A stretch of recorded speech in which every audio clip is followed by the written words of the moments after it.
जय हिंद दोस्तों, मैं आपका दोस्त चंदन सिंह फिर से हाजिर एक नई वीडियो के साथ आपके अपने फेवरेट चैनल CS टेक्निकल पे। तो दोस्तों आज का जो वीडियो है बहुत इंपॉर्टेंट होने वाला है उन सभी पेरेंट्स के लिए जो पेरेंट्स अपने बच्चे का एडमिशन केंद्रीय विद्यालय स्कूल में क्लास फर्स्ट में कराना चाहते हैं और वो रजिस्ट्रेशन का वेट कर रहे हैं। तो जैसा कि आप सबको पता होगा, अगर नहीं पता है तो मैं आपको बता देता हूं कि केंद्रीय विद्यालय स्कूल में क्लास फर्स्ट के लिए जो रजिस्ट्रेशन होने हैं वो 28 फरवरी 2022 सुबह 10 बजे से स्टार्ट होंगे। तो दोस्तों आज के इस वीडियो में मैं आपको एक प्री फिल्ड रजिस्ट्रेशन फॉर्म दिखाऊंगा और उसके बारे में आपको एक एक चीज बताऊंगा कि आपने कहां पर क्या चीज सेलेक्ट करना है, कहां पर क्या भरना है और कहां पर क्या नहीं भरना है, ताकि आप जब रजिस्ट्रेशन करें अपने बच्चे के एडमिशन के लिए तो आप कोई भी गलती ना करें। यानी कि आपको पहले से पता हो कि आपने कहां पर कौन सा ऑप्शन सेलेक्ट करना है, कौन सा नहीं करना और किसको स्किप करना है और किसको जो है सेलेक्ट करना मैंडेटरी है, यानी कि वो आपको करना ही करना है। तो ये सारी बातें आज की इस प्री फिल फॉर्म में आपको दिखाऊंगा और एक एक करके समझाऊंगा भी। तो दोस्तों ये वीडियो थोड़ा लेंदी हो सकता है, यानी थोड़ा बड़ा हो सकता है, तो आप इसको स्किप बिल्कुल भी ना करें, क्योंकि रजिस्ट्रेशन से पहले आपको ये वीडियो जरूर देखना चाहिए, क्योंकि अगर आप ये वीडियो देखते हैं तो आपको रजिस्ट्रेशन के टाइम पर बहुत ही ज़्यादा आसानी होगी रजिस्ट्रेशन करने में। तो चलिए अब मैं आपको स्क्रीन पे लेके चलता हूं और एक एक चीज़ आपको समझाता हूं और दिखाता हूं कि आपने कैसे फॉर्म भरना है और क्या क्या वहां पर सेलेक्ट करना है। तो चलिए स्क्रीन पे चलते हैं।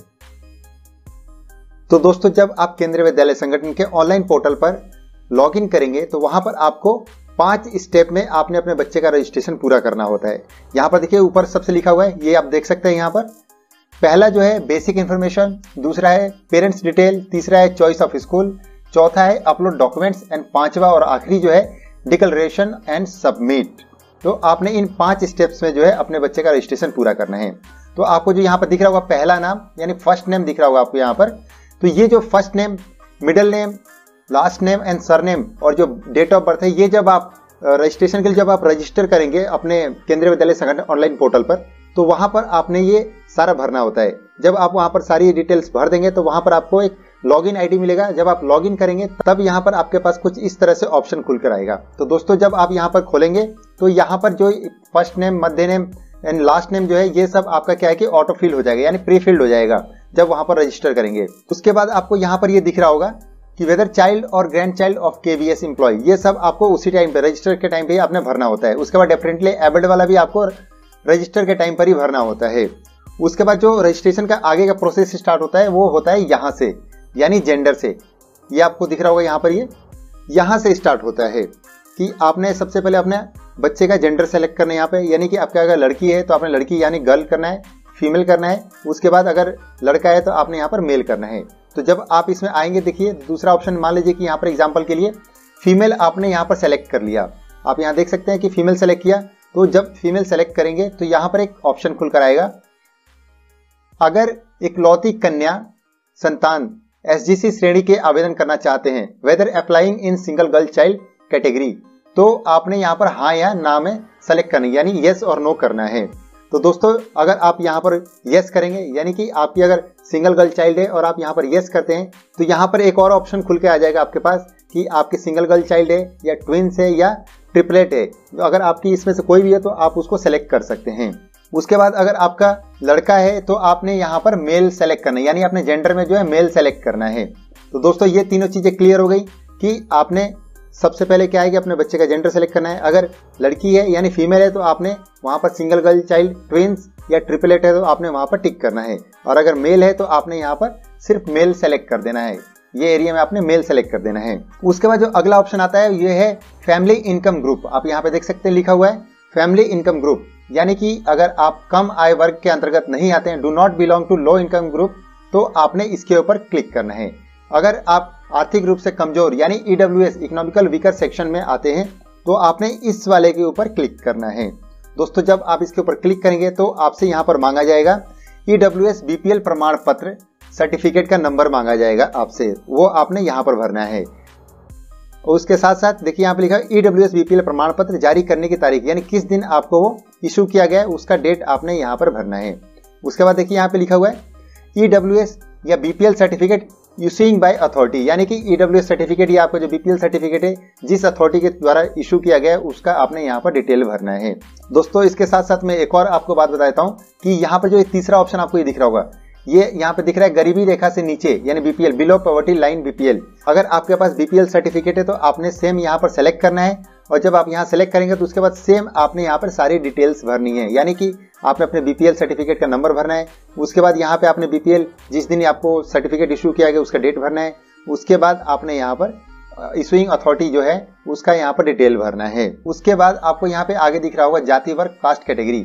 तो आपने यहाँ पर अपने बच्चे का जो है कास्ट सेलेक्ट करना है। देखिए यहाँ पे कुछ अगर आप क्लिक करेंगे तो इस तरह से यहाँ पे कुछ पेज खुल कर आएगा। जब आप इसके ऊपर क्लिक करेंगे तो यहाँ पे आ रहा है general, OBC, creamy layer, OBC non creamy layer, SC ST. अगर आप OBC creamy layer, OBC non creamy layer, SC ST के लिए अगर आप क्लिक करते हैं तो आपके बच्चे का जो है कास्ट सर्टिफिकेट होना जरूरी है। अगर आपके बच्चे का कास्ट सर्टिफिकेट है या आपको लगता है कि आपका बच्चे का एडमिशन में नाम आने से पहले आपके बच्चे का कास्ट सर्टिफिकेट बन सकता है, तभी आप इनमें से किसी एक का सिलेक्शन करें। ये जितने भी आपको दिख रहे होंगे इनमें से तभी आप करें, अदरवाइज आप इसको जनरली रहने दें। आप इसको ओबीसी या एससी एसटी में सेलेक्ट ना करें। अगर आपको लगता है कि फ्यूचर में भी आपके बच्चे का जो है कास्ट सर्टिफिकेट नहीं बन सकता है तो आप इस पर क्लिक बिल्कुल भी ना करें। दोस्तों इसके साथ साथ मैं एक और बात बता दूं जो कि मुझे स्टार्टिंग में बताना चाहिए था। जब आप रजिस्ट्रेशन करेंगे तो आपको ये स्टार पॉइंट दिख रहा होगा, यहाँ पर ये दिख रहा है आपको ये वाला। तो ये जितनी जगह पे लगा हुआ है, जैसे यहाँ पर लगे हुए, यहाँ पर लगा हुआ, यहाँ पे लगा हुआ है, ये जहां पे लगा हुआ है यानी कि ये आपने भरना ही भरना है। जिसके ऊपर ये नहीं लगा हुआ है वो आपके लिए एक ऑप्शन के तौर पर हो जाएगा। जैसे यहाँ पे देखिए लिखा हुआ है रक्त समूह यानी ब्लड ग्रुप, आप यहाँ पे इसका सेलेक्ट कर सकते हैं अगर आपको पता हो आपके बच्चे का ब्लड ग्रुप। अगर नहीं पता है तो आप इसको एक बार को छोड़ भी सकते हैं, लेकिन जितने पे स्टार लगे हुए यहाँ पे देख सकते हैं स्टार स्टार रेड कलर के लगे हुए हैं, ये सारे आपने भरने ही भरने, ये कंपलसरी है भरने के लिए। उसके बाद आपने यहाँ नेक्स्ट पे क्लिक करना है।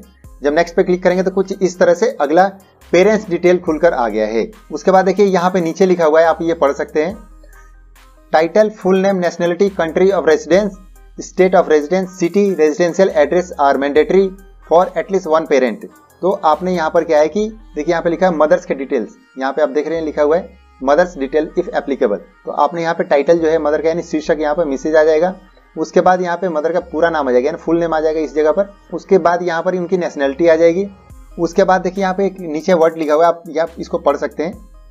देखिए लिखा हुआ है यहाँ पे, do you want to copy mother residential address to autofill father's residential address. यानी कि अगर मदर और फादर एक ही साथ रहते हैं और दोनों का सेम एड्रेस है तो आपने यहाँ पर यस करना है। और यदि दोनों अलग अलग रहते हैं यानी कि कोई भी रीजन हो सकता है, जैसे कि जॉब के पर्पज से रह रहे हो या किसी और काम से अलग रह रहे हो, अलग स्टेट में या अलग सिटी में रह रहे हो, तो आपने यहाँ पे नो करना है। उसके बाद यहाँ पर आपने फादर का पूरा भरना है, यहाँ पर डिटेल्स आपने पूरे फादर के भरने हैं। उसके बाद एक और बात बता दूं आप सभी पेरेंट्स को कि बहुत से पेरेंट्स ने मुझे कमेंट करके पूछा था कि सर जिस बच्चे के फादर नहीं है यानी अब इस दुनिया में नहीं है तो उनका क्या भरा जाएगा। तो मैं आप सब पेरेंट्स को बता दूं कि यहाँ पर आपने इसको सेलेक्ट करना है, यानी जब आप इसके ऊपर क्लिक करेंगे तो यहाँ पर दो ऑप्शन आएंगे, मिस्टर एंड लेट का। तो आपने इसके ऊपर लेट के ऊपर क्लिक करना है। उसके बाद फादर का पूरा नाम आ जाएगा, उसके बाद उनकी नेशनैलिटी आ जाएगी। उसके बाद सेम यहाँ पे देखिए लिखा हुआ है कि do you want to copy father's residential address autofill mother's residential address, यानी कि सेम जैसा कि मदर वाले में था इसमें भी लिखा हुआ है। तो यहाँ पर येस और नो आप अपने अकॉर्डिंग कर लेंगे। उसके बाद देखिए दोस्तों यहाँ पे लिखा हुआ है कंट्री ऑफ रेजिडेंस, यहाँ पर आ गया।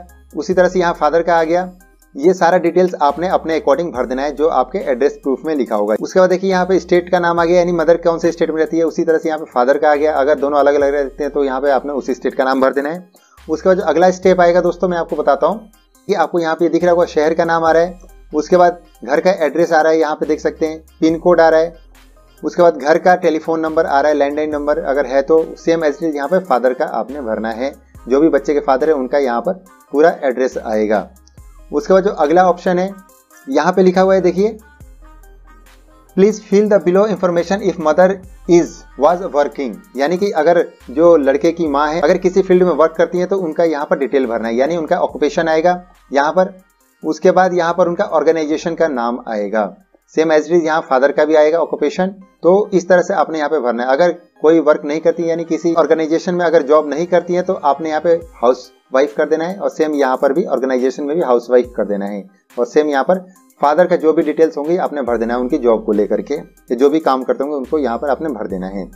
तो दोस्तों उसके बाद जब अगला स्टेप आएगा आप देख सकते हैं यहाँ पर साफ साफ लिखा हुआ है। तो मैं यहाँ पे पढ़ के आपको एक बार बता देता हूँ जिससे कि आपको भी क्लियर हो जाए। यहाँ पे देखिए लिखा हुआ है, you can apply to up to 3 different Kendriya Vidyalaya without any prioritization between them to fill your choice of Vidyalaya. Click on the tabs below. If you wish to apply to less than 3 केंद्रीय विद्यालय you can skip one or more tabs. However, at least one choice of विद्यालय must be given. तो आपने यहाँ पे 3 option आपको मिलेंगे। ये जैसा कि आप लोगों को मैंने ऑलरेडी बहुत सारी वीडियोस में बता रखा है कि आप ज्यादा से ज्यादा 3 केंद्रीय विद्यालय स्कूलों में एडमिशन के लिए अप्लाई कर सकते हैं। तो यहाँ पर ये जो लिखा हुआ है आपने पढ़ा होगा या मैं आपको पढ़ के अभी बताया कि कम से कम आपको एक स्कूल का चयन करना ही होगा और ज्यादा से ज्यादा आप 3 स्कूल का चयन कर सकते हैं अपने बच्चे के एडमिशन के लिए अप्लाई करने के लिए। तो दोस्तों एक और बात बता दूं, अगर आपने मदर का और फादर का दोनों अलग अलग एड्रेस भरा है ऊपर, तो आप 2 स्टेट के या 2 सिटी के भी केंद्रीय विद्यालय स्कूल में आप एडमिशन के लिए अप्लाई कर सकते हैं। लेकिन ध्यान रहे कि अगर आप 2 अलग अलग स्टेट में आप एडमिशन के लिए अप्लाई कर रहे हैं या 2 सिटी में अगर जहां फादर रहते हैं वहां के केंद्रीय विद्यालय स्कूल में आप एडमिशन के लिए अप्लाई कर रहे हैं, तो वहां का एड्रेस प्रूफ होना आपके पास जरूरी है। इसके साथ साथ मैं एक और बात बताता हूं आप सभी पेरेंट्स को कि आप तभी 2 अलग अलग स्टेट या 2 अलग अलग सिटी या 2 अलग अलग डिस्ट्रिक्ट के स्कूल में अप्लाई करें यदि आपके पास दोनों जगह का एड्रेस प्रूफ हो। अगर नहीं हो तो आप किसी और स्टेट या डिस्ट्रिक्ट या सिटी के केंद्रीय विद्यालय स्कूल में एडमिशन के लिए अप्लाई ना करें। तो दोस्तों सबसे पहले आपने क्या करना है, जब यहाँ पर सेलेक्ट करेंगे आप पहले स्कूल का डिटेल भरने के लिए, यहाँ पे देखिए लिखा हुआ है राज्य चुने यानी चूज स्टेट ऑफ स्कूल 1। आपने पहला स्कूल चुनना है तो उसके लिए आपने क्या करना है, यहाँ पे जो आपको दिख रहा होगा चूज स्टेट यानी आपने स्टेट चुनना है। तो जब आप इसके ऊपर क्लिक करेंगे यहाँ पर तो कुछ इस तरह से यहाँ पर ऑप्शन खुलकर आएंगे।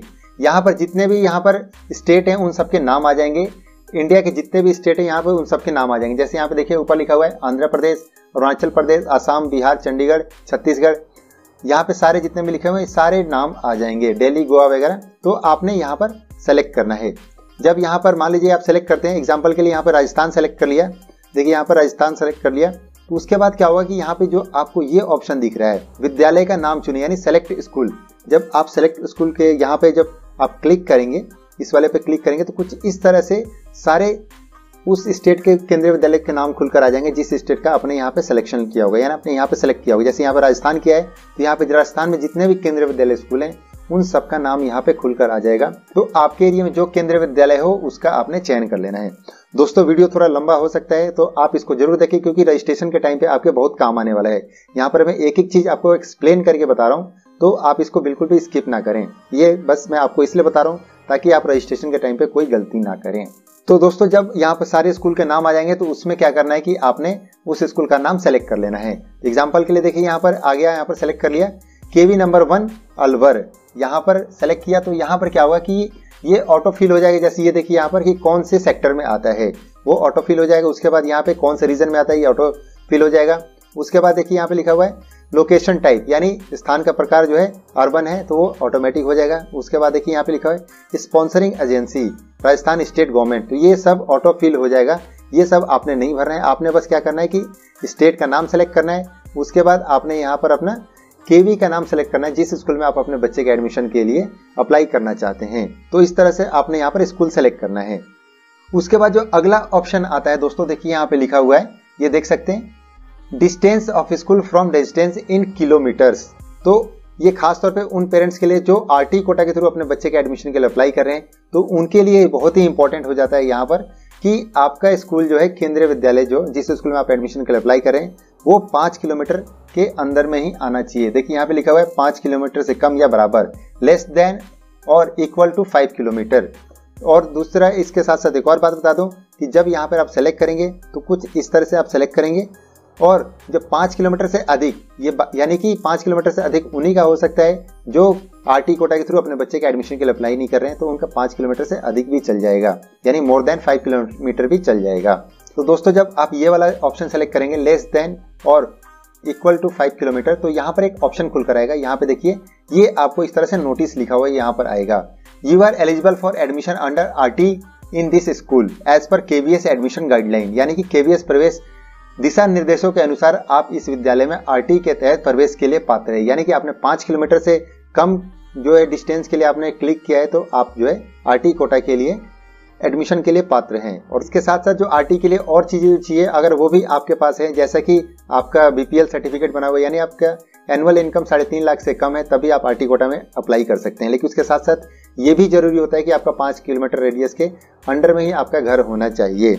दोस्तों देखिए उसके आगे यहाँ नीचे लिखा हुआ है, ये ऑप्शन भी आपको मैं पढ़ के बता देता हूँ एक बार। Please choose the service priority category of father, mother, grand parents applicable only for service priority category 1 of IHL project sector schools. Below, note that the priority of service priority category can be different for father, mother, grandparents. You are advised to choose the highest applicable service priority category for the selected school as this can affect the priority of admission.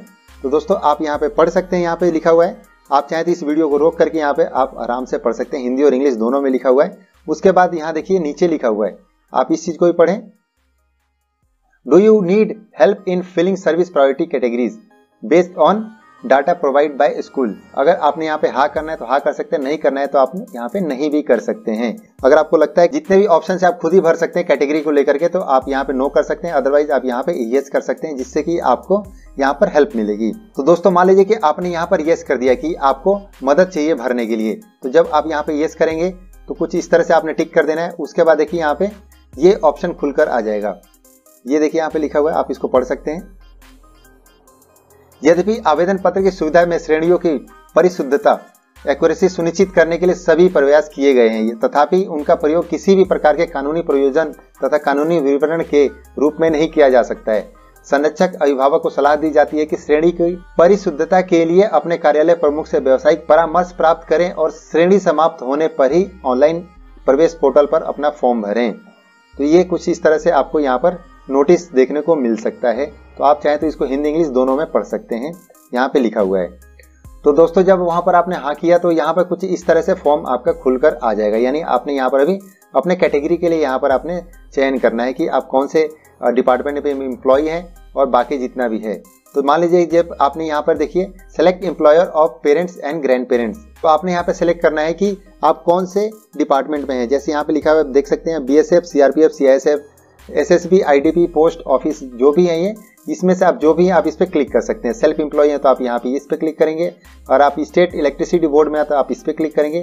तो इसमें आपने अपने according select कर लेना है। जब आप select करेंगे तो उसके बाद कुछ आपको इस तरह से ऑप्शन मिलेगा। यहाँ पे देखिए ये आपका यहाँ पर ये टिक हो गया, जैसे यहाँ पे BSF, CRPF, CISF हो गया। उसके बाद आपको यहाँ पे ऑप्शन मिलेगा कि आपने यहाँ पे चूज करना है सर्विंग परमानेंट एम्प्लॉय पेरेंट्स, तो आपने इसके ऊपर क्लिक करना है। जब आप इसके ऊपर क्लिक करेंगे तो यहाँ पर देखिए यहाँ पर ऑटोमेटिक आपका ले लेगा कि आप कैटेगरी 1 में आप आते हैं। जैसा कि डिपेंड करता है कि आप यहाँ कैटेगरी 1 में किस पर्पज से आते हैं। देखिए अगर आपका स्कूल डिफेंस लैंड पे है या सिविल लैंड पे है तो आप कैटेगरी 1 में आएंगे, यानी जो सेंट्रल गवर्नमेंट एम्प्लॉयज है या जितने भी हमारे पैरामिलिट्री सर्विसेज वाले, आर्मी, एयरफोर्स, नेवी, वो सब किस में आ जाते हैं, कैटेगरी 1 में आ जाते हैं। यहाँ पे देखिए ऑटोमेटिक उसने ले लिया।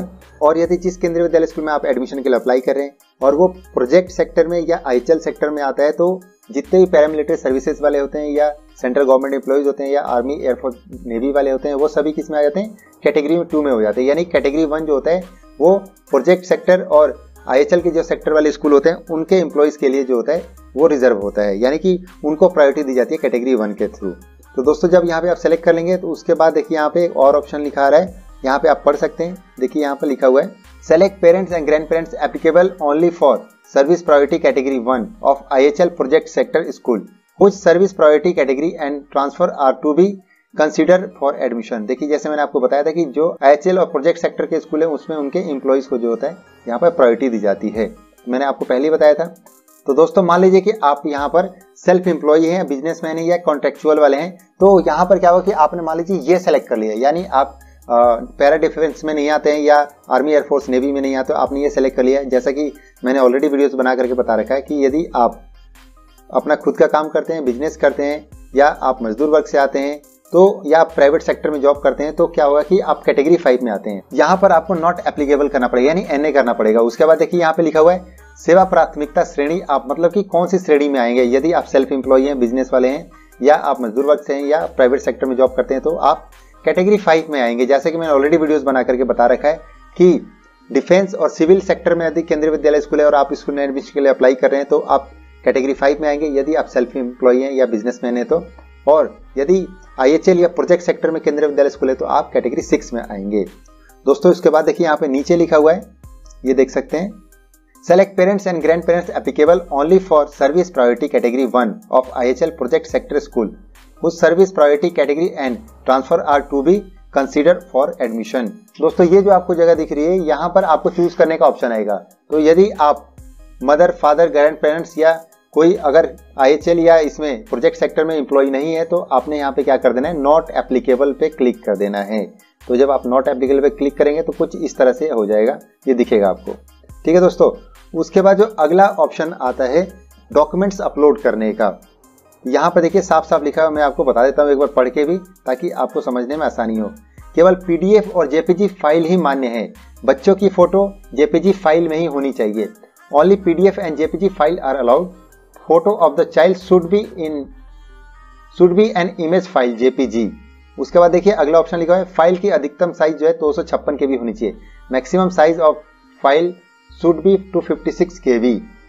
उसके बाद देखिए अगला ऑप्शन ये लिखा है चिन्हित सभी दस्तावेज अनिवार्य हैं, यानी all documents marked with are mandatory. जितने भी स्टार मार्क किए हुए वो सारे मैंडेटरी, यानी वो आपने करने ही करने। जैसे यहाँ पे दिख रहा होगा आपको स्टार मार्क दिख रहा होगा आपको, ये और ये आपके लिए मतलब जरूरी है, आपने करना ही करना है।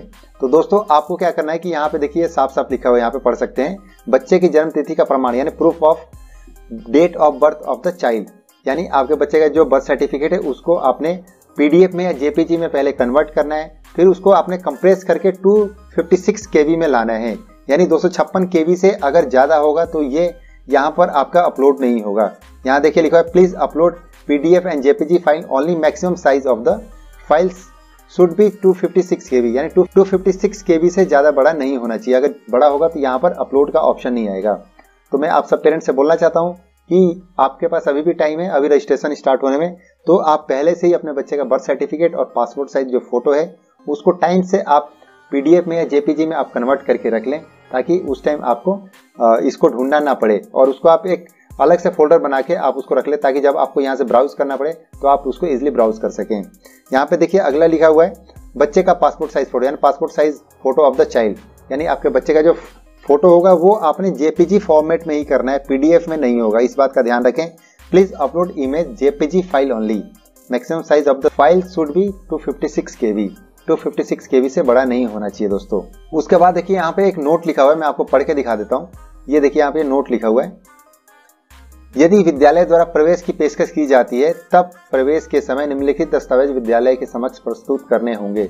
Following documents are required to be presented to the school at the time of admission if offered, यानी जब आपके बच्चे का एडमिशन लिस्ट में नाम आ जाएगा और जब आपको स्कूल में बुलाया जाएगा डॉक्यूमेंट्स वेरीफाई करवाने के लिए, तब आपके पास ये होने जरूरी है। देखिए यहाँ पे लिखा हुआ है, आप पढ़ सकते हैं इसको। बच्चे की जन्म तिथि का प्रमाण पत्र, यानी बच्चे का बर्थ सर्टिफिकेट, बच्चे का passport size photo, proof of residence. अगर आपने SC ST OBC के थ्रू अगर आपने एडमिशन के लिए अप्लाई किया और आपके बच्चे का SC कोटा या ST कोटा या OBC कोटा के थ्रू एडमिशन लिस्ट में नाम आया है, तो आपने बच्चे का कास्ट सर्टिफिकेट भी स्कूल में दिखाना होगा। उसके बाद दोस्तों यहाँ पे आपने नेक्स्ट पे क्लिक करना है। जब आप नेक्स्ट पे क्लिक करेंगे तो यहाँ पे देखिए आ रहा है, यहाँ पे साफ साफ लिखा हुआ है डिक्लेरेशन बाय द पेरेंट। यहाँ पे लिखा हुआ है कि मैं प्रमाणित करता हूँ या करती हूँ कि मैंने ऑनलाइन आवेदन पत्र को भरने के लिए निर्देशों के खंडों को पढ़ा और समझा है एवं मैंने निर्देशों के अनुसार आवेदन पत्र भरा है। उसके बाद देखिए आगे यहाँ नीचे लिखा हुआ है कि मैं प्रमाणित करता हूँ या करती हूँ मेरे द्वारा दी गई जानकारी सारी सही है। I certified that all the information provided it's true to the best of my knowledge.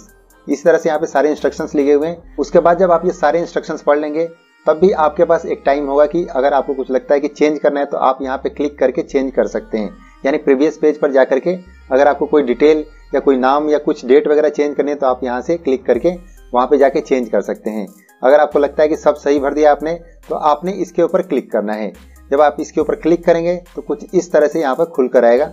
देखिए यहाँ पे लिखा हुआ है कि मैंने उपरोक्त नियमों एवं शर्तों को पढ़ लिया है और मैं इन सभी शर्तों से सहमत हूँ। I have read the above mention term and condition and I agree with them. जब आप इसके ऊपर कर लेंगे तो उसके बाद यहाँ पे आपके पास ऑप्शन खुल के आ जाएगा सेव टू प्रीव्यू। जब आप इसके ऊपर क्लिक करेंगे तो आपका क्या होगा कि प्रीव्यू खुलकर आ जाएगा, यानी जो भी आपने वहाँ पे डिटेल्स भरे हैं वो सारे आपके खुलकर आ जाएंगे। जब आप इस पर प्रीव्यू करके देख लेंगे तो उसके बाद आपको यहाँ पे ऑप्शन मिलेगा सबमिट एप्लीकेशन। तो दोस्तों जब आप इसके ऊपर क्लिक करेंगे तो कुछ इस तरह से यहाँ पर खुलकर आएगा। Are you sure you want to submit this application. ये मैं आपको पढ़ के दिखा देता हूँ क्योंकि ये बहुत जरूरी है आपका समझना। यहाँ देखिए लिखा है please note that once your application is submitted you can't make any changes to it.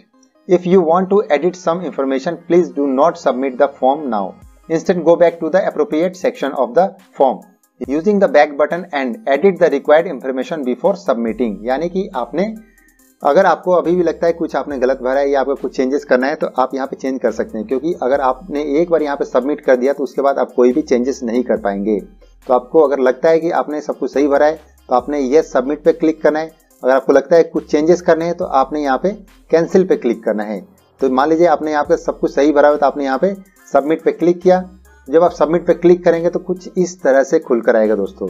यहाँ पे देखिए लिखा हुआ है वेरीफाई सबमिशन OTP। तो आपके पास जो है आपके रजिस्टर्ड नंबर पर एक OTP आएगा।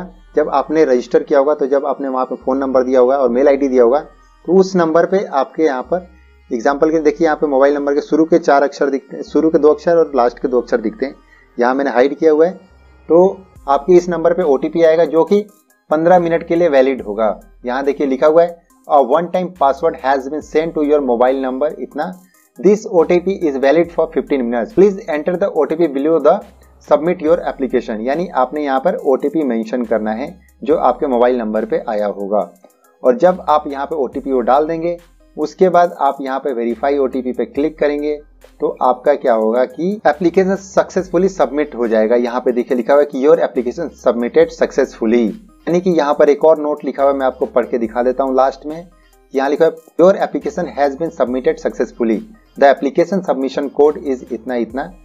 Please say print the application submission code. The number will be used for all sequence proceeding of application by the schools. दोस्तों यहाँ पर मैं एक और खास बात बता देता हूँ आप सभी पेरेंट्स को कि आपने अपना बच्चे के लिए जो रजिस्टर किया था वो मोबाइल नंबर, ईमेल ID और जो आपका लॉगिन कोड होगा वो, और साथ ही साथ जो ये कोड मिला होगा आपको, ये आपने बिल्कुल संभाल के रखना है दोस्तों। याद रहे कि आपने संभाल के रखना है, क्योंकि लास्ट ईयर भी बहुत से पेरेंट्स का जो है एडमिशन में बच्चे का नाम आने के बाद भी जो था उनके पास ये कोड नहीं था, क्योंकि उन्होंने इसको सेव करके नहीं रखा था। उनका मिसप्लेस हो गया या उनको भूल गए तो वो यहाँ से प्रिंट आउट नहीं निकाल पाए। और बिना आप प्रिंट आउट निकाले आप स्कूल में एडमिशन के लिए जाएंगे तो वहाँ से आपको वापस कर देंगे, क्योंकि अगर आपके बच्चे का एडमिशन लिस्ट में नाम आ गया है तब आपको दोबारा लॉगिन करना होता है और ये जो एप्लीकेशन सबमिशन नंबर है ये आपको वहाँ पर डालना होता है। उसके बाद आप उस पेज को डाउनलोड करेंगे और फिर आपको वो स्कूल में जमा करना होता है। अगर आपके पास ये फॉर्म नहीं होगा तो आप स्कूल में जाएंगे तो वहां से आपको वापस कर देंगे, क्योंकि ये फॉर्म जो। तो दोस्तों मैं उम्मीद करता हूं कि जितनी बातें मैंने आपको बताई हैं समझ में आ गया होगा कि फॉर्म भरते टाइम आपने किन किन बातों का ध्यान रखना है, कौन सी कैटेगरी का आपने चयन करना है, किसका नहीं करना है, ये सारी बातें आपको समझ में आ गई होंगी। तो दोस्तों रजिस्ट्रेशन के टाइम पे आप बिल्कुल भी जल्दी ना करें, क्योंकि वहां पर आपके पास बहुत टाइम होता है रजिस्ट्रेशन करने के लिए। ऐसा नहीं है कि 28 फरवरी सुबह 10 बजे रजिस्ट्रेशन स्टार्ट होंगे और आपने तुरंत रजिस्ट्रेशन करना शुरू कर देना है। आपने तसल्ली से वहां पर एक एक चीज को सेलेक्ट करना है और भरना है। रजिस्ट्रेशन के लिए आपके पास बहुत सारा टाइम होगा, यानी कि आपको 28 फरवरी से लेकर के 20 मार्च के बीच में आपने रजिस्ट्रेशन करना है। तो आप चाहे तो एक आध दिन ले लें, लेकिन आप इसको बिल्कुल से तसल्ली से पहले देखें, तभी आप रजिस्ट्रेशन के फॉर्म को सबमिट करें। उससे पहले आप इसको बिल्कुल भी सबमिट ना करें। यानी आपने सारी डिटेल्स बिल्कुल सही सही भरनी है। सारे वहाँ पर जो भी डॉक्यूमेंट्स प्रोवाइड करने हैं आपने बिल्कुल सही और एक्यूरेट करने हैं। उसके बाद ही आपने सबमिट करना है, क्योंकि अगर आप एक बार उसको सबमिट कर देंगे तो उसके बाद आप उसके अंदर कोई भी चेंजेस नहीं कर सकते हैं। तो इसलिए आप इन बातों का पक्का ध्यान रखें कि आपने सबमिट तभी करना है जब आप सारे डिटेल्स जो है बिल्कुल सही भरें और आप उसका प्रीव्यू एक बार जरूर देख लें कि जो आपने फॉर्म में भरा है वो सारा आपके पास डॉक्यूमेंट्स है कि नहीं है, और आपने जो नाम भरा है वो आपकी उसकी स्पेलिंग सही है कि नहीं है। इन सब चीज़ों का पक्का आप चेक कर लें। तो दोस्तों आज के लिए बस इतना ही। अगर ये वीडियो अच्छी लगी हो तो आप इसको लाइक जरूर करें और ज़्यादा से ज़्यादा लोगों के पास शेयर करें, ताकि जो पेरेंट्स अपने बच्चे का एडमिशन केंद्रीय विद्यालय स्कूल में कराना चाहते हैं उन सबको इस वीडियो के माध्यम से हेल्प मिल सके। दोस्तों वीडियो अच्छी लगी तो आप मेरे चैनल को सब्सक्राइब भी कर सकते हैं और नई नई वीडियोज़ देखने के लिए केंद्रीय विद्यालय से रिलेटेड, और बेल आइकन को प्रेस कर सकते हैं सबसे पहले मेरी वीडियोज़ के नोटिफिकेशन पाने के लिए। तो दोस्तों आज के लिए बस इतना ही। तब तक के लिए थैंक यू, बाय बाय, जय हिंद।